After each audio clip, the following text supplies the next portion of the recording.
Good morning. Good morning.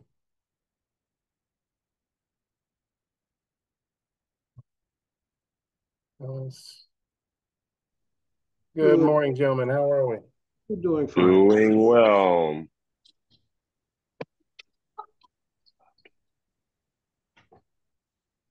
Oh, Yeah, let me move over here.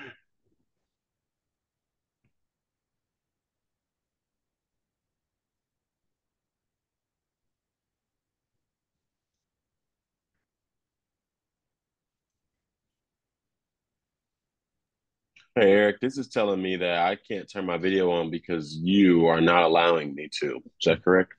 uh-huh. Hold on. Mhm. Um, there we go. Okay. Okay, All right, there we are. good. I'm sorry. I was making a mad dash to get here. The last meeting we had ran late, so I'm Sure. like running to get here by 3 o'clock. Okay. I understand. I appreciate you and your support. Thank you. Not a problem. You're welcome. And how do I do my video? Oh, there we go. Okay. Can you also give me the ability to share slides if I don't already have that? You should be able to do it. I think that's like an automatic on there when we Okay. set it Yep. up. Yep. Yep. It is. Okay. Okay. Appreciate it. Thank you. Yeah, I'll just do a quick introduction, and we will take a look, a quick review in place of reviewing minutes from last month. We'll do a quick review over Okay. I think some of our Bowles is previous. out there. Hold on for 1 second. Who was that? Okay. I think it just Will. says Will, but I'm sure it's Okay. Yeah. Okay. Yeah. Bowles.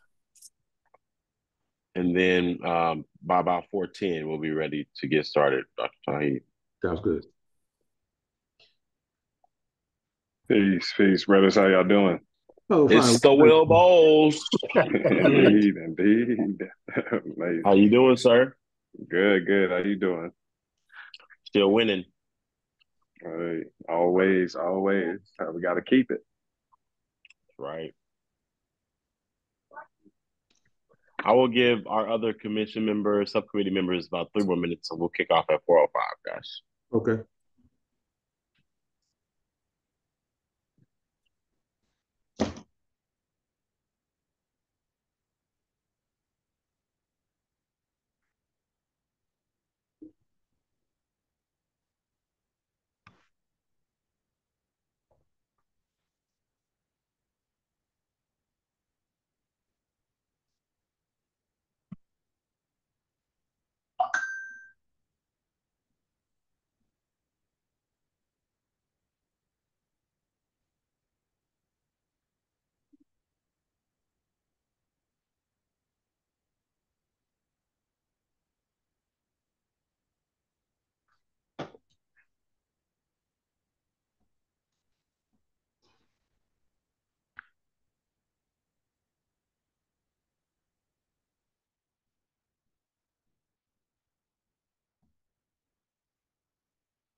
Anybody have anything good happening this week? Got that the reparations retreat down in Tulsa. And that going to were you going to that, Will?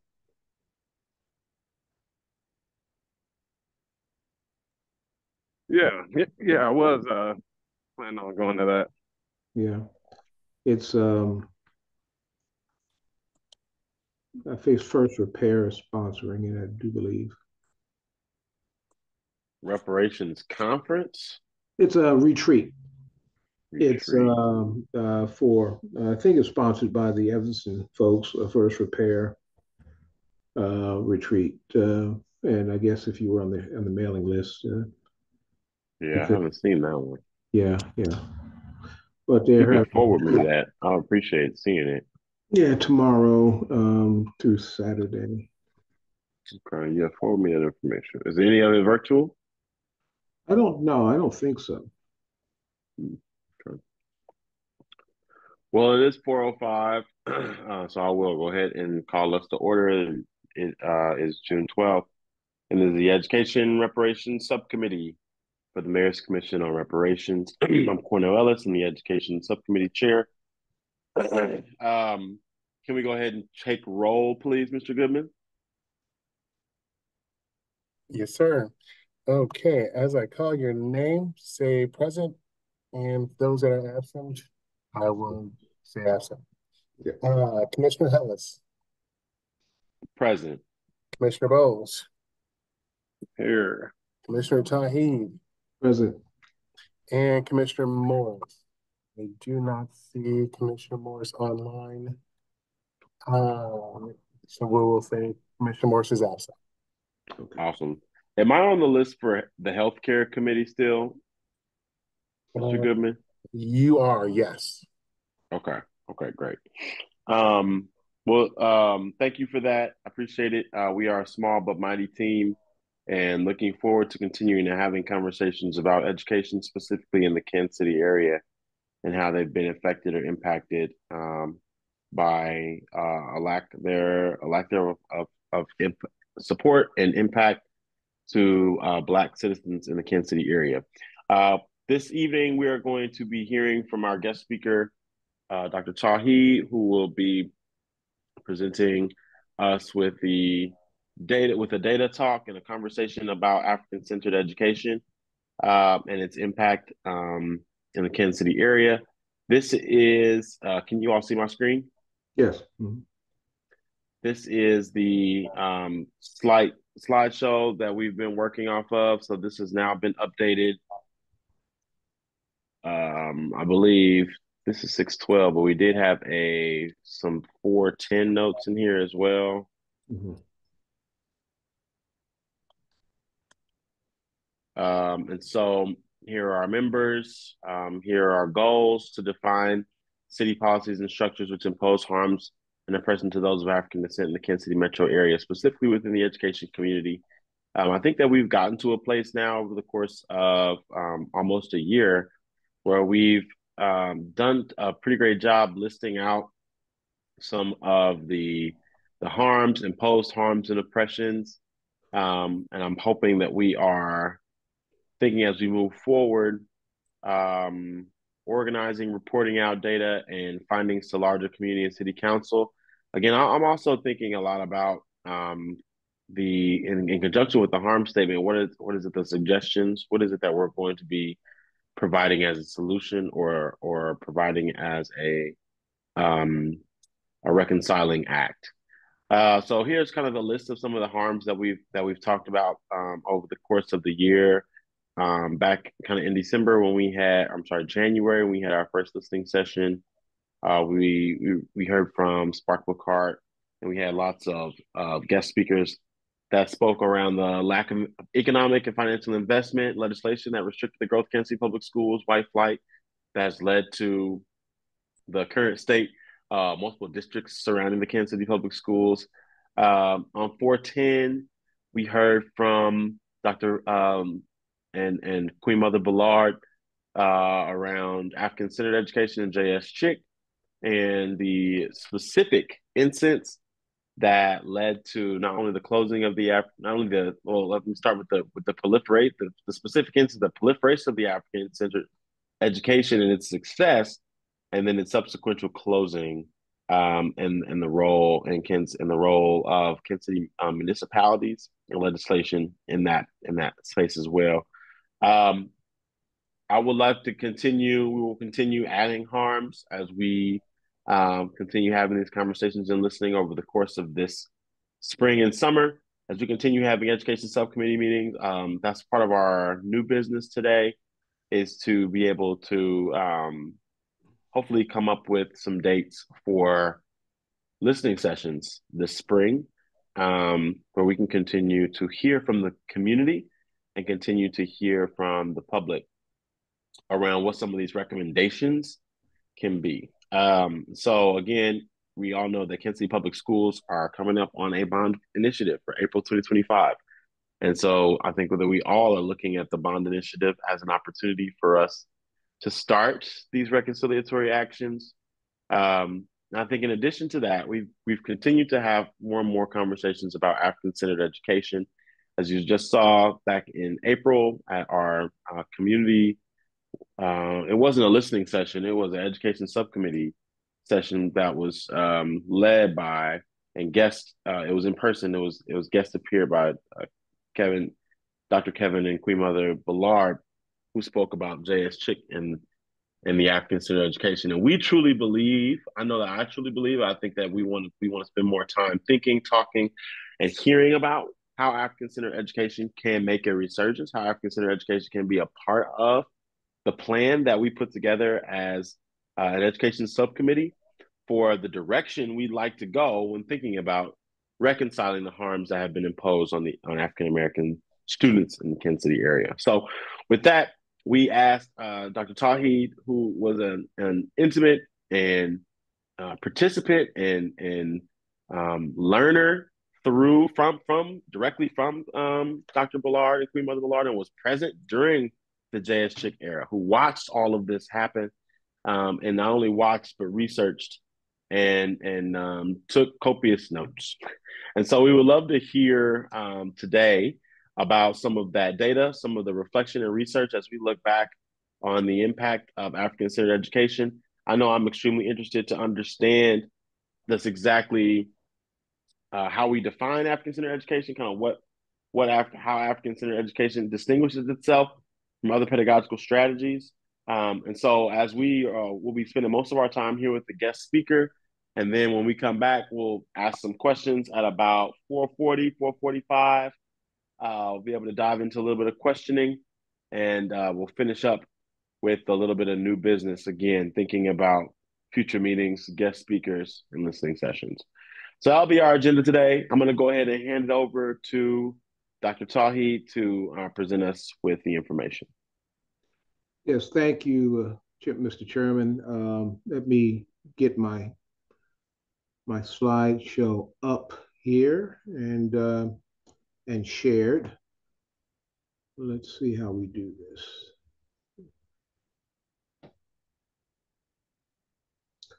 Okay, let me see. Go back to the beginning here. Can everyone see the slideshow and also hear me? Okay, good. Yes, sir. Okay. We're going to do an African-centered education historical overview here, and we're going to focus on at least initially on two items: academic achievement and the process of what's called closing the achievement gap. I'll explain what that is when we get to that section. Okay. This is, of course, African-centered education in the Kansas City Public Schools. African-centered education became a part of the Kansas City Public School system in 1992, and it became a part of the public school system, Kansas City Public Schools, or Kansas City, Missouri School District, as it was called at the time, accidentally, if you will. At the time, the school district was in a desegregation order, was under a desegregation order. That order was initiated or came as a result of a court case called that was filed by persons in 1996, 97 with the federal court. It was called Jenkins versus Board of Education. It became, that's a shortened name of it. There were other, at least initially, other defendants in that case, other than the Kansas City, Missouri School District. The state of Missouri was litigant as well. There was a plan that was developed after, as a result of orders from the court to, well, with the intention of improving the education in the Kansas City School District. Let me see. I want to hide this. Okay. Part of that plan was to provide funding for the building and renovation of buildings, building new buildings and renovation of old buildings in the school district over a 10-year period from 1986 through 1996. The district spent over $2 billion of taxpayers' money doing that, renovating old buildings and building new buildings. The plan, which was a magnet school plan, I won't delve into that. Brother Spark Brookhart went into detail on this. The plan was a magnet school plan, and the plan was to make all of the high schools into magnet schools, all of the middle schools into magnet schools, and 1/2 of the elementary schools into magnet schools. There was one school among that half that was named JSG that was to remain a traditional school. It was to become a magnet school. And the principals of the schools, of the members, about 25 elementary schools that were not going to become magnet schools, were upset because with becoming a magnet school came additional funding for programming, for teacher salaries, for materials, for extracurriculars and other kinds of activities. Traditional schools, those schools, elementary schools that were not going to become magnet schools, did not have that as part of their process. They were not going to be given extra funding. See, I'm trying to get something going here. Okay. They were not going to be given extra funding.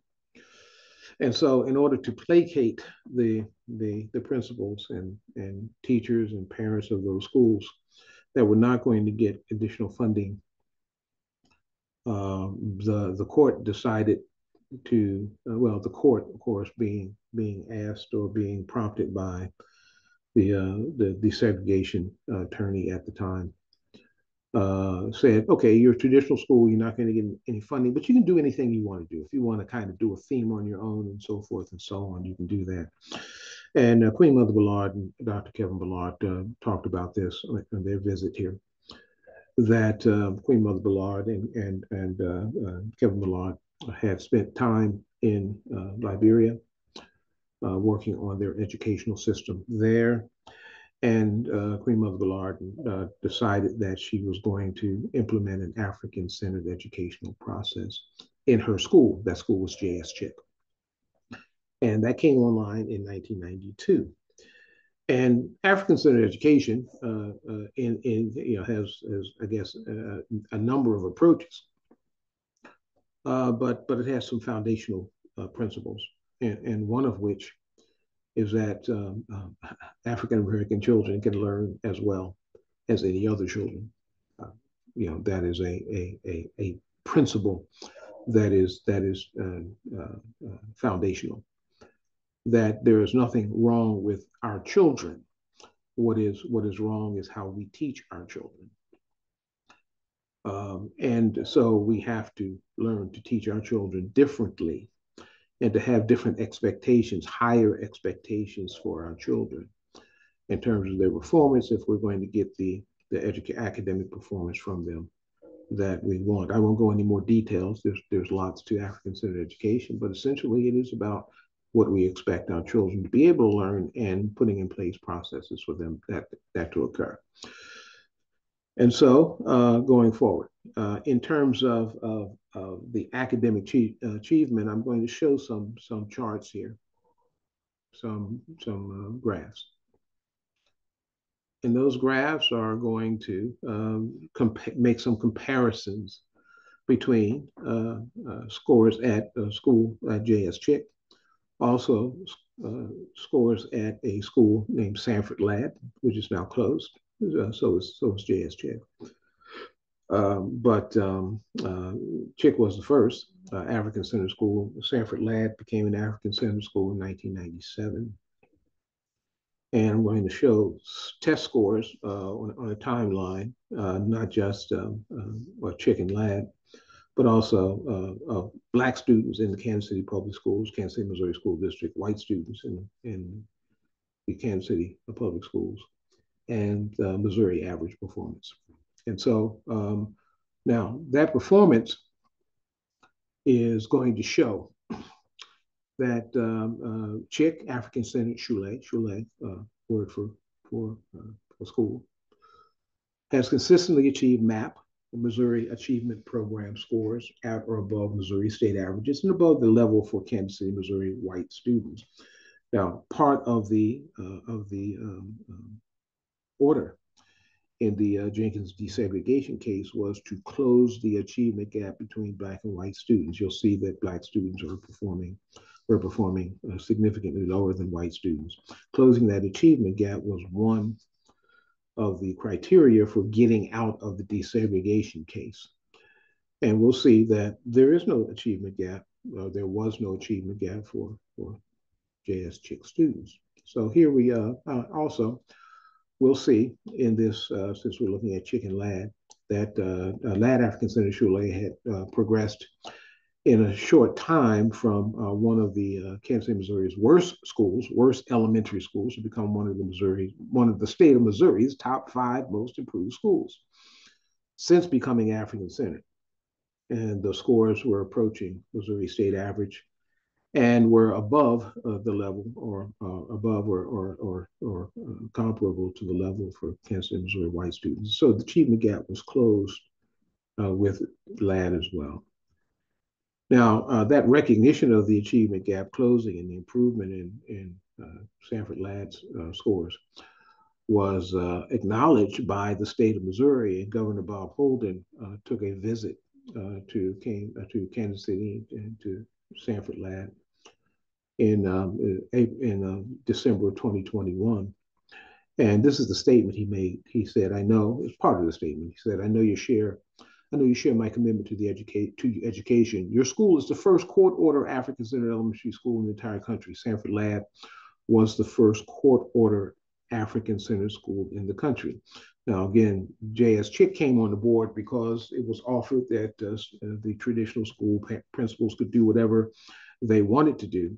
Once J.S. Chick came on board and began to be successful, there was a process by which the desegregation attorney, and I won't utter his name, but the attorney supposedly representing African-American students in the Kansas City public schools, began to attempt to close down J.S. Chick and to prevent the expansion of the African Center School program, because the principals and teachers at Sanford Ladd wanted to join the process, wanted to become African Centered schools. And so there was a court case, or at least part of the Jenkins case became a hearing over whether or not Sanford Ladd would be allowed to become an African Centered school. And the Judge Russell Clark, who was the federal judge at the time, looked at the performance of J.S. Chick and said, look, you have a responsibility to close the achievement gap. J.S. Chick has done that. And so we think Sanford Ladd will benefit from that, and ordered that Sanford Ladd become an African-centered schools. And so continuing this with this statement where it says you have increased student scores on the MAP test, and you have made dramatic improvements in the area of parental involvement in the schools. We'll talk about that. We've come a long way towards challenging our young people to do better in school over the last few years in Missouri because of schools like yours. Again, Sanford Ladd was recognized as one of the top 5 most improved schools in the state of Missouri. So moving forward. Okay, so the MAP tests were done in 4 areas. Communication arts was one of them. These are scores from 1998. through 2004. Remember, Sanford Lab became an African Center School in 1997. And the chart is kind of busy, but you can, I want you to look for a couple of things. One, JS Chick is that blue line at the top. Sanford Land is that red line with the triangle at the bottom. The state of Missouri is the green, is going to be green on all of the charts. The green with the square on it. Let me see. White student performance is the green line with the, excuse me, the white student performance is the green line with the square. And the state of Missouri is the green line with the Y. I'm glad we have boxes and Ys on, you wouldn't be able to tell the difference. And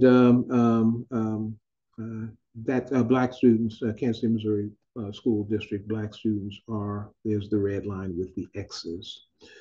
And you can see that the performance in LAD in 1998 was actually below the performance of African-American students in the district as a whole. It was the worst performing elementary school in the district. You can see in this case in communications arts, you can see the steady movement upward for Sanford Lad, reaching in this measure a zenith in 2002 and 2003, 2004, becoming about steady. It was in the 2003 and 2004 period that the elementary schools, JS Chick and Sanford Lad, closed and was consolidated in a different structure. But I don't have this data is not showing that. So here's communications arts. Now I'm going to go quickly through the other ones because the symbols are the same. Follow the blue line and the red triangular line. This is in mathematics. You can see JS Chick's performance on this line. You can also see the red triangle line for Sanford Lad moving up significantly to become to close the gap with Kansas City, Missouri, white students. We would joke sometimes that at least for the Chick students, there's a negative achievement gap. Chick students are doing better than Kansas City, Missouri white students. In this diagram, again, closing the achievement gap was a criteria for getting out of the desegregation case. Here's science. You see JS Chick, certainly at the top, a little downturn in 2001, but began to go up again. We did an analysis, figured out what was going on. One of the things was lack of supplies for that process, so we began to get our achievement moving up again. You can see the bottom triangular line for LAD, steady improvement upward. And then what is the pièce de résistance, pardon my French, is the next where we have fourth grade social studies.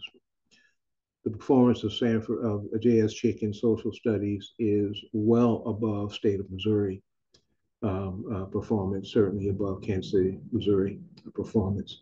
And you can see LAD also moves up.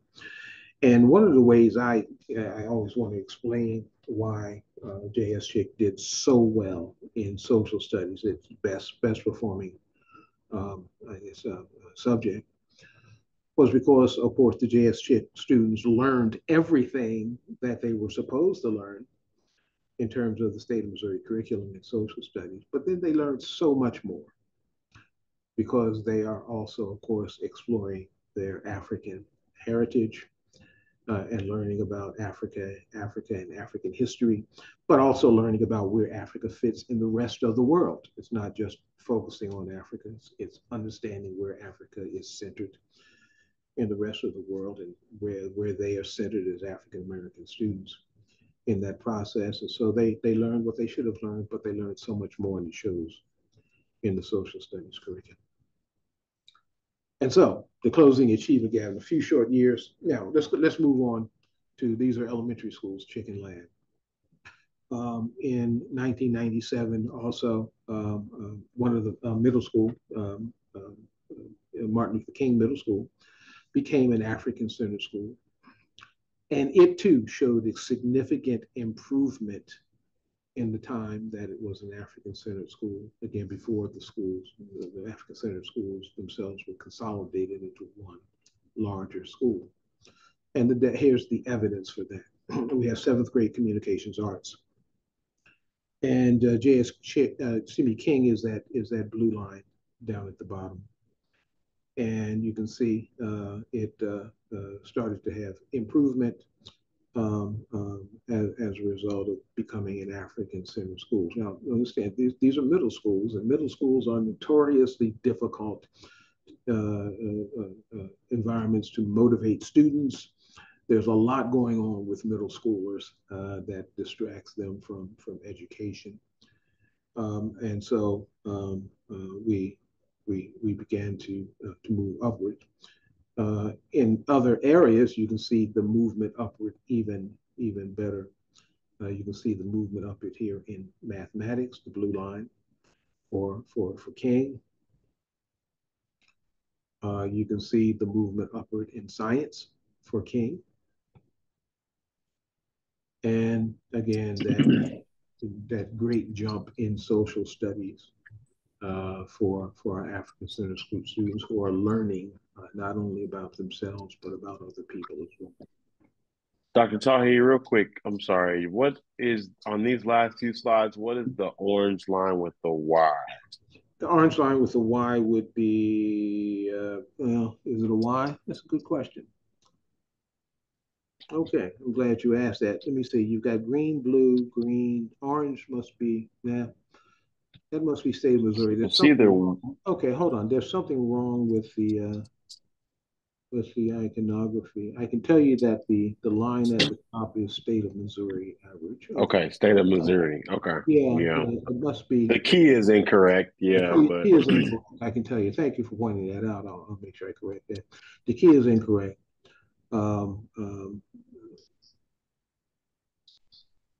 Yeah. Okay, I was trying to figure out who was at the top there. Okay, state of Mo or white students. Yeah. And we see that improvement in King Middle School. Well, just as a side, the King Middle School, Martin Luther King Middle School was in a building that we were really not that very happy with. It was in a building. I think the building is still there. I don't know if it's a school or not, but it was a building that one of the newer type of school buildings that had no windows to the outside. So it was something that we complained about. We couldn't do much about that. But we did manage to move performance up for that school. Now, a couple of things. We take a position. The African-centeredness takes a position, of course, that teachers make a difference. That teachers are important. That may sound no different than what other educational processes would assert, that teachers are important. But it's teachers' attitudes that are important and teachers' expectations that are important. Now, this slide here, reinforcing the idea of teachers making a difference, is not particular to African-centered schools. It's about a study that was done by a couple of researchers in the state of Tennessee called the Tennessee Value Added Assessment System, TVAS, that came out with some astonishing research results. One of them is that student achievement you can have as much as a 50 percentile point difference in student achievement over a period of 3 years. Now, think about it this way. You start out with two students who are at the same educational level, and one of those students goes into a classroom where teachers have high expectations and act out those expectations in terms of their teaching. We call those great teachers. And the other student goes into a classroom where teachers have lower expectations. We're going to explore that a little more, what that means. And you can get as much as a 50 percentile point difference on a standardized test as a result after 3 years. So let's say these students are both average.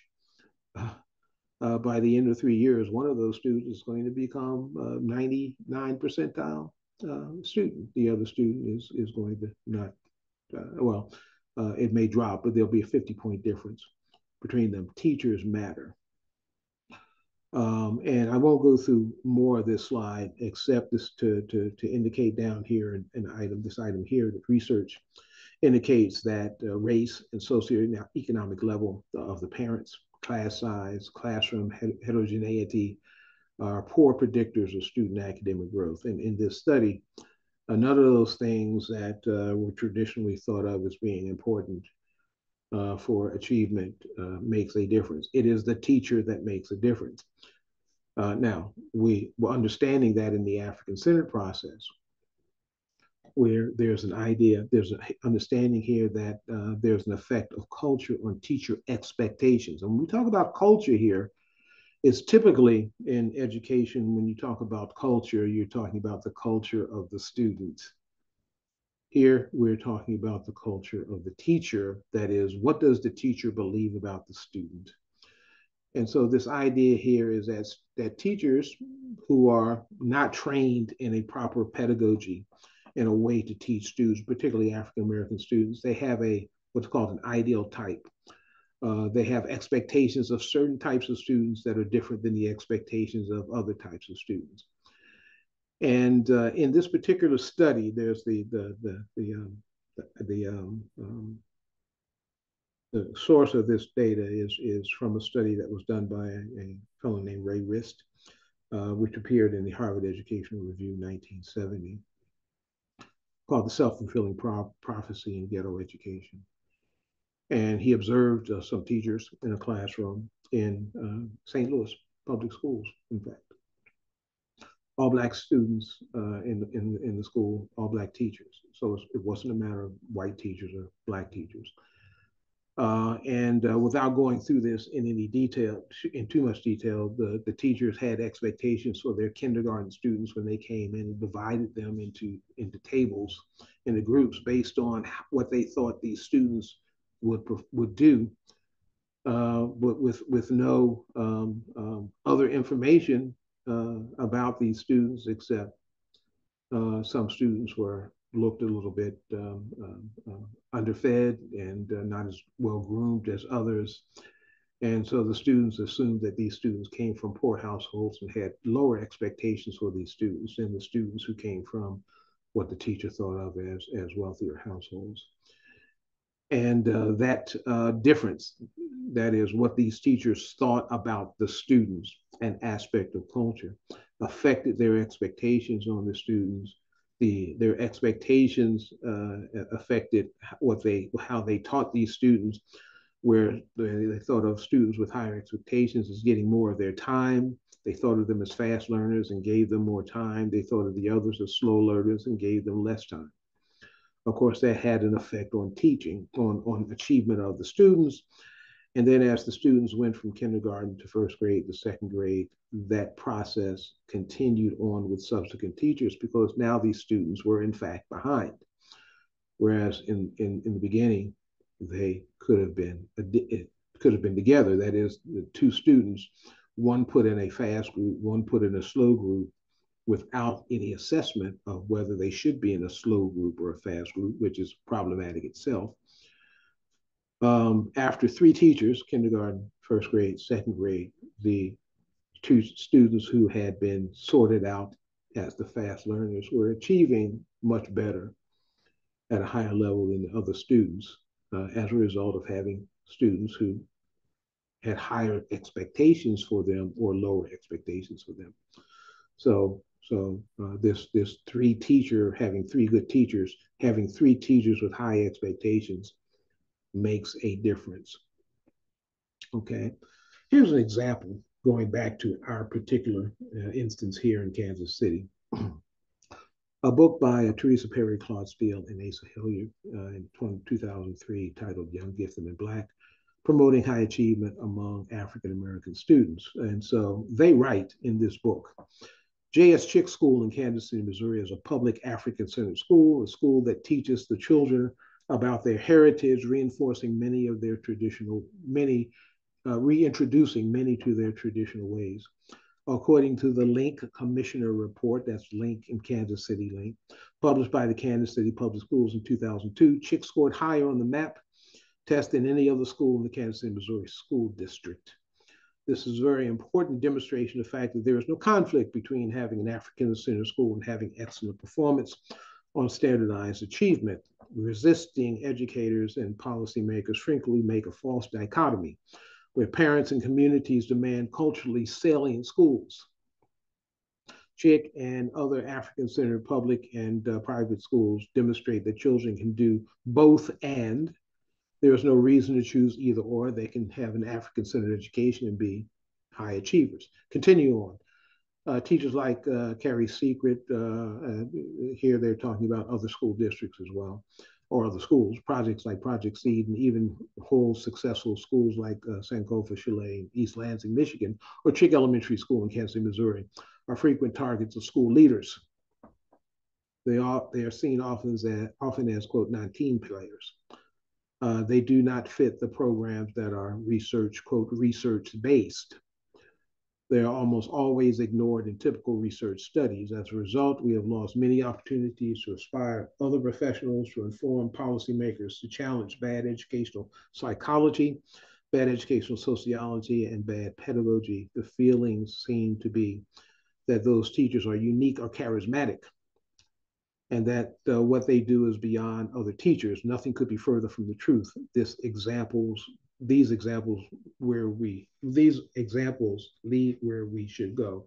Let me address a couple of things here that these three scholars are saying.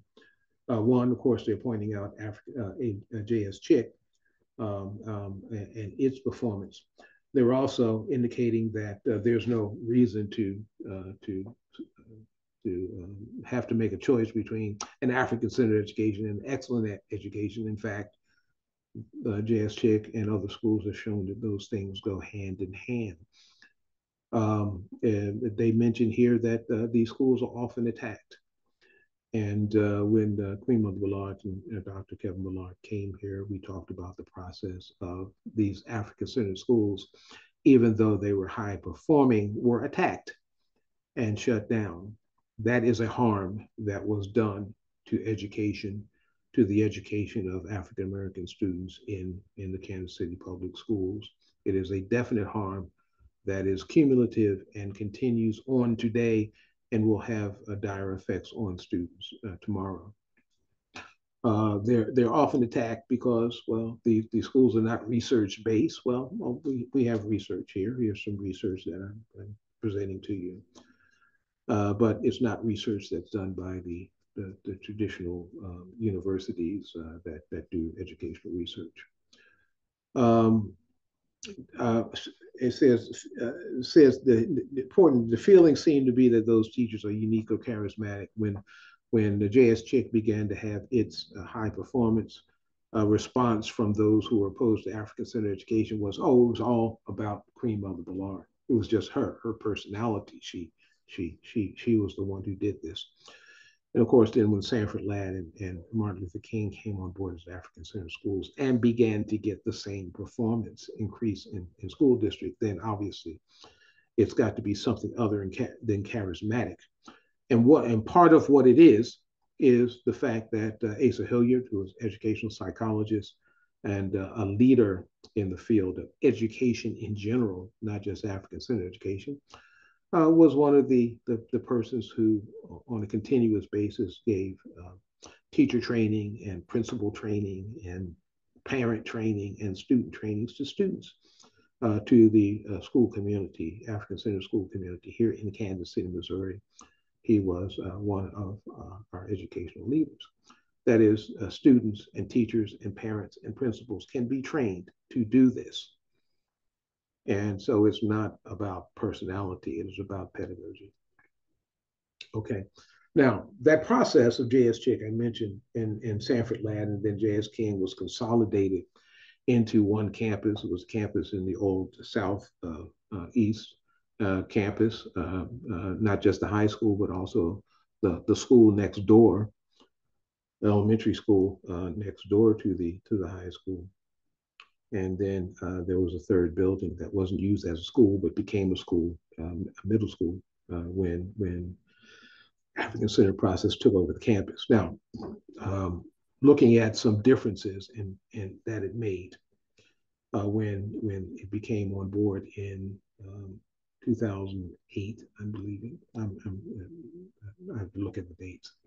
As an African Center School, we call it ACE, ACECC, the African Center Education Collegium Campus. And before that, campus there, those three buildings became ACE. There were fires being set at the school by students almost on a daily basis. Police were called in for the fire departments were called in to address those calls. There was violence going on at the school. Police were being called on a regular basis to come and address those issues. The neighbors were upset because the students were not just out of control in school, but of course out of control as they were walking back and forth or to school or just perusing the neighborhood. And there were protests from local business leaders, and there was general criminal activity in the school. After we took over that campus, all of those things stopped. There were no police calls. In fact, there was a police captain who came out to one of our events and gave us a report that in the prior year, there had been 300 or so calls to the school. And in our first year on the campus, there had been zero. No calls for the fire department, no calls to the police. The neighbors were pleasantly surprised initially and then very supportive of our being there. And also local business leaders. So pedagogy is more than just reading, writing, arithmetic. It's also teaching our students to be good citizens, to respect themselves, to respect each other. And we see the results not only in pedagogy, but also in personal and social activities. So here are some highlights from the 2010-2011. That was the last year before closing. We had moved from pre-K. We had pre-K through 12th grade. That was pre-K 3. That is, we had pre-K with 3-year-olds and 4-year-olds, pre-K 3 and 4. Now understand, the Kansas City School District did not pay for pre-K education. We funded pre-K 3 and 4 education out of our budget. We had 1,000 students. First graduating class of 32 scholars was in May of 2011. We had another graduating class in May of 2012, which was our last graduating class before we were closed. 80% of those students were enrolled in higher education. We had $700,000 in scholarships among those 32 students. Okay, at least among the 80% of the 32 students. So what is that? 25 students shared $700,000 in scholarships. They met their end of course exams, were all met. That is, they demonstrated to the school district that they could do their algebra and their chemistry and other kinds of end of course criteria. They had also earned significant early college credits.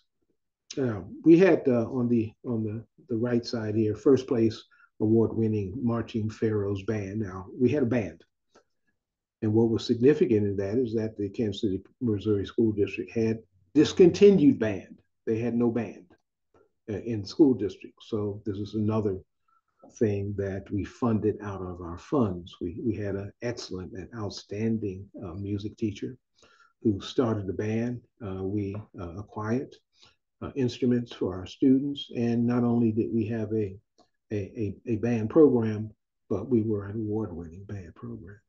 We also had robotics teams and debate teams, and we were award-winning robotics and debate teams. I also should have mentioned a science team. In fact, our students won a national science competition and got to go to Washington, D.C. to meet with President Obama. for their science award. It was I forget exactly what company sponsored the science program. A large Fortune 500 company sponsored the program. We had grandparents' dinners and parents' dinners. Parents were important to us, and many of our children are being taken care of by their grandparents as their parents. And so we made sure we recognized them for their not only being good parents, grandparents to their grandchildren, but also participating in our educational process. And we'll talk about that in a minute. We had rites of passage programs and community service programs and other kinds of things that were going on that campus. Here's a summary, kind of a state of Missouri summary. The MSEP program is a program by which the state of Missouri assesses school districts. And it goes down to the individual schools. So you have to meet certain criteria. And this is a listing of criteria that are met with distinction. Okay, and so here's the Kansas City, Missouri school district that only met 21% of the criteria. The ACE campus itself met 58% of the criteria.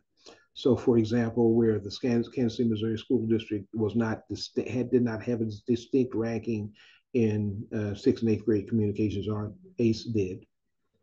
Also in mathematics. Had a distinction in college placement. Again, 80% of our graduates went on to higher education. And had distinctions in graduation rate. And I think, if I remember, 97% graduation rate, attendance, and subgroup achievement is Black students, and were part of the subgroup, and obviously we were had distinction in that. Here's some footnotes. The rate of acceptance to four-year institutions, the state of Missouri, 35, well, about 36%.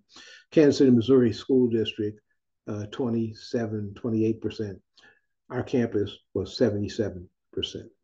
So graduating seniors in the class of 2012, their previous slide was about 2011, earned more than $196,000 in scholarship funds, averaging nearly $3,300 per graduate. In the state of Missouri, here's footnote 3 graduation rate. Missouri was 86%, Kansas City, Missouri was 57%, we were 91%. And attendance, state of Missouri, 94%, Kansas City School District, 90%, 89, and we were 95%. So at even after consolidation, we were outperforming the school districts and outperforming the state of Missouri on average in these areas. I mentioned parent involvement. Parent involvement was something that was significant, and it meant something very different than just showing up for parent-teachers meeting and so forth. Our parents were very actively involved in the education of their children, and we encourage that. In fact, it is absolutely important, as you saw in the writing from Asa Hilliard from Young, Gifted, and Black. African-centered education in Kansas, Missouri has been an unquestioned success. Parents have been an instrumental factor in that success, and so I leave this with a question to the parents out there who are seeing this or will see this when they see the recording. What will you do to obtain such success for your children? And so I leave it there. Let me see. Okay. A call to action. Thank you. I thank you doesn't really even cover it, right? I really thoroughly enjoy listening to, gain insight from, and wisdom from these presentations each time that I hear them. So thank you for presenting, and thank you for the work that you all were a part of. It means a lot. Okay, I'm trying to get my camera on. It's telling me I can't do that. Let me see. Yeah, Eric probably blocked it again. Oh, there you go. No, it wasn't Eric. Yeah, blame it on me. So I have I'm proudly wearing my Ace T-shirt here as well. there it is. Yeah, Mhm. ACEC speed. So I think that was kind of one of the first questions that I had was how many of the students, the 1,000 students that you all served at ACECC, were directly from Chick and that matriculate up to the high school campus, That's a or good Chick question. or Lad, I guess. Yeah, that's a good question, and I hesitate to say. Well, one thing I know is that one of the reasons for we had the plan of when Chick became the part of the campus, then we were at fifth grade where elementary school ended, and our intention was to add a grade every year, and we did that Mm-hmm. through 2011. Well, 2000, I guess 10, 11, we had our first 12th grade class, and they graduated in 2011. One of the things that was happening with Chick over the years before we were able to do that was, of course, students would graduate from Chick, and then they have to go out into the regular public school. Right. And many parents decided to take their children out of the school district rather than put their children in regular public schools. And we were, of course, learning always in this process. And when our was it sixth grade middle school class came online, we had teachers who we were sent to us by the Kansas City, Missouri School District. We were not allowed to go through a process of choosing our own teachers and educating them and so forth. We were sent teachers. And these teachers who were now dealing with students from Chick who had come from fifth grade into middle school, the sixth grade, these teachers didn't know how to deal with these students. And we started to have some discipline problems with our students. And the teachers were saying, hey, these students were unruly. They weren't paying attention. They were disrespectful. And so we had to figure out what was going on. And we asked the students, and the students invariably said, look, we're Chick students. We're high achievers. And these teachers are treating us like we're third graders. So they're teaching us things in sixth grade that I already learned in third grade. I want to learn some more. And so we had to pull our teachers aside and say to our teachers, look, let's show you what we expect of our sixth graders. And we took them into a third grade class and had them observe the third grade class. And after the observation, the teachers were saying that, well, hey, the teacher in that third grade class is talking to these students like they're high school students, using big words and so forth and so on, and expecting things. And said, well, they don't know the difference. And so in that process, those teachers understood that they couldn't teach our students from a regular point. They had to, not only were they sixth graders already knowing sixth grade stuff, right? They had to understand that these students were already at high school level. You have to up your game. And so expectations for us becomes not just you're saying that you have high expectations, but what are you doing? It's what you do that's important. So teachers are important, and teacher training is important. So we had the opportunity and the need to go through a teacher training with these teachers to teach them how to teach high performing students. It's not just a matter of wanting to, you have to know how to do it. And so now that long answer, how many students came from Chick? Continue on the process, at least those students who, when we went from fifth grade to sixth grade, then they became the core of the sixth grade. I think we were able to expand by one turn. The terminology for a turn is how many classrooms do you have at a certain grade. So I think we had three turns, because understand we consolidated Chick and Lad into the new campus.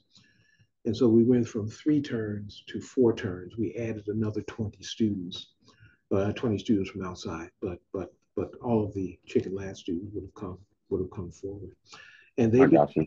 they became the You foundation. know, speaking on that same note, Dr. Tauheed, I just think of how was it that you guys had introduced it to outside parents, you know? I mean, of course, parents within the district live there are going to want to, or have to go there, but Mhm. how is it that you guys extrapolated or reached out further to their parents to let them know, hey, this is important. This is something that our kids need.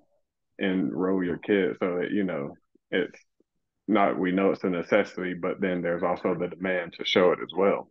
Yeah, and I don't know that we did any active marketing in the process. Just parents were who knew about us, but their children had not been in Sugar Land, came in. If we had done active marketing, we wouldn't have had the space for them anyway. So we were full, and as we grew, the process of bringing LAD online as an African Center School, and the process of bringing King online as an African Center School, was because we had other principals in other schools were saying, "Hey, I like what you're doing, and we want to join your process." We had another school that I won't mention, that the name of that also went through our training to become an African Center School. The teachers, principals, and parents went through training to become an African Center School, and they did not successfully make it through the court case for reasons that I'm not having done any detail on. But they decided not to go forward when LAD was allowed to go forward. That school decided not to go forward. However, even though they didn't go forward and become officially an African Center School, their performance looked very much like the performance of LAD. In other words, they had been trained and they started to do the things that we were doing in African centeredness, even though they didn't officially become an African Center School, but their performance started to improve just like any African Center School. So it's not a matter of calling yourself an African Center School. It is what you do that makes a difference.